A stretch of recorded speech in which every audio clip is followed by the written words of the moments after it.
Hello दोस्तों, मैं हुज़ैफा खान रिजवान कश्फी की एक मशहूर गजल पेश कर रहा हूँ।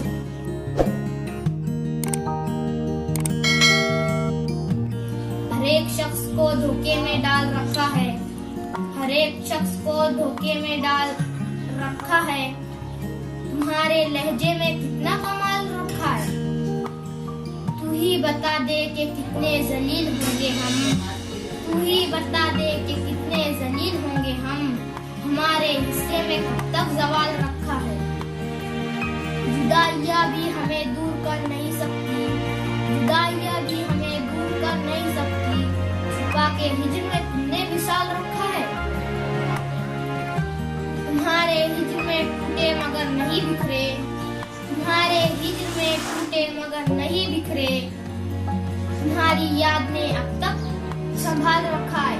बिछड़ के भी नहीं भूलेगा वो हमें कश्फी, बिछड़ के भी नहीं भूलेगा वो हमें कश्फी। इसी ख्याल से दिल को संभाल रखा है। शुक्रिया।